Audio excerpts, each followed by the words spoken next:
শুধুমাত্র সন্দেহের ভিত্তিতে তাকে মারধর করে তাকে হত্যা করা হয়। অজ্ঞাত লাশের সাথে এই ভাইরাল ভিডিও ছবির সাথে মিল পাওয়া যায়, তখন আমরা এটি নিয়ে কাজ শুরু করি। কেউ মারধর করে চলে যায়, আবার আসে, আবার কেউ আসে, আবার সে মারধর করে চলে যাচ্ছে।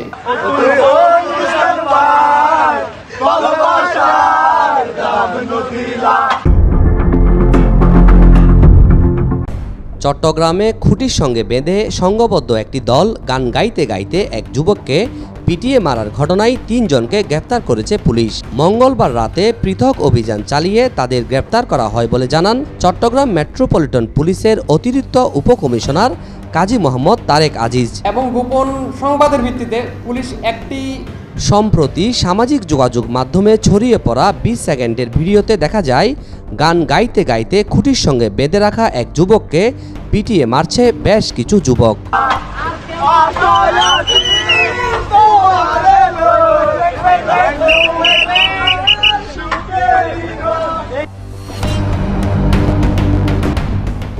গত ১ আগস্ট রাতে ২ নম্বর গেট এলাকায় এই ঘটনা ঘটে।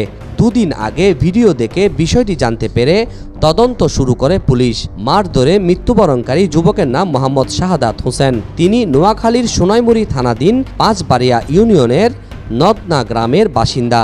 ১৪ আগস্ট রাতে প্রবর্তক এলাকা থেকে পুলিশ তার মরদেহ উদ্ধার করে। এই ঘটনায় ১৫ আগস্ট শাহাদাতের বাবা মোহাম্মদ হারুন বাদী হয়ে পাঁচলাইশ থানায় একটি মামলা দায়ের করেন। ফেসবুকে চট্টগ্রাম ছাত্র জনতা ট্রাফিক্স গ্রুপ নামে ১৩০ সদস্যের একটি দল সক্রিয়। নানান অপরাধে জড়িত এই গ্রুপের অন্তত ২০ জন শাহাদাতকে চোর সন্দেহে দফায় দফায় পিটিয়ে হত্যা করে বলে জানান পুলিশ। ট্রাফিক জনতা ছাত্র গ্রুপ যেটা, ওইখানে তারা ওকে বেঁধে পিটানোর সময় তারা এটা ভিডিওটা আবার তাদের গ্রুপে আপলোড করে বলা হচ্ছে যে এরকম একজনকে ধরা হচ্ছে, মোবাইল চোর, ছিনতাইকারী, তাকে সেই জন্য তারা তাকে মারতে হবে। তারা আবার আহ্বান করতেছিল যে আসো সবাই ওকে মারতে হবে। ওই গ্রুপের সদস্য আমরা দেখলাম যেটা ১৩০ জন সদস্য ওই গ্রুপের। ভিকটিম শাহাদাত যে সে তার আসলে ওইরকম কোনো পেশা নাই, সে দিনমজুর, যখন যা পায় তখন সেই কাজটাই করে। শুধুমাত্র সন্দেহের ভিত্তিতে তাকে মারধর করা হয়। আপনারা একটা টার্ম শুনছেন যে মব জাস্টিস, এই জাতীয় কোনো কিছু, এটা আসলে মব জাস্টিস না, মব ইনজাস্টিস হইতে পারে আর কি। শুধুমাত্র সন্দেহের ভিত্তিতে তাকে মারধর করে তাকে হত্যা করা হয়। এই সংখ্যাটা ২০ কিংবা তারও অধিক হতে পারে, কারণ এটা আপনার পর্যায়ক্রমে আসে। কেউ মারধর করে চলে যায়, আবার আসে, আবার কেউ আসে, আবার সে মারধর করে চলে যাচ্ছে। আমরা যেটা আমাদের অনুসন্ধানে পেলাম, তদন্তে পেলাম, সেটা যে চট্টগ্রাম ছাত্র জনতা ট্রাফিক গ্রুপের যে অ্যাডমিন, ওই গ্রুপের অ্যাডমিন যে ফরহাদ হোসেন চৌধুরী জুয়েল, তার নেতৃত্বে এই ঘটনাটা ঘটেছে।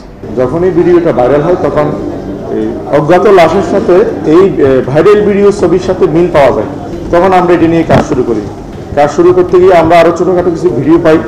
এখানে সালমান যেটা আছে তার একটা আমরা এক্সক্লুসিভ ভিডিও পাই, সে নিজেই যেটা স্বীকার করছে, সে যে গাল টিপে ধরছে, এবং মোটামুটি পূর্ণাঙ্গ তথ্য পাইছি। এবং তাদের মাধ্যমে আমরা যেটা হোয়াটসঅ্যাপ গ্রুপ, এই যে চট্টগ্রাম ছাত্র জনতা ট্রাফিক গ্রুপ, এটা আমরা তদন্তে পাই, এবং সেটাকে আমরা অ্যানালাইসিস করি। সেখানে কিছু আমরা ডকুমেন্টস পাই, কে কী লিখছে, কে কীভাবে জড়িত। আমরা মোটামুটি এটা পেয়েই এটা আমরা একটা ক্লিয়ার আইডিয়া পেয়ে গেছি, এবং এই আইডিয়ার ভিত্তিতে, এই তথ্যের ভিত্তিতে আমরা প্রথমে গ্রেপ্তার করি জুয়েলকে। ওই গ্রুপে জুয়েলের নাম আছে জুয়েল চৌধুরী এফএক্স, ওকে আমরা গ্রেপ্তার করি আপনার ২ নম্বর গেট থেকে। এরপর আমরা ওর তথ্যের ভিত্তিতে শিল্পকলা একাডেমি থেকে গ্রেপ্তার করি সালমানকে। ২ জনের তথ্যের ভিত্তিতে আবার ইফাতকে গ্রেপ্তার করি আমরা ২ নম্বর গেট থেকে।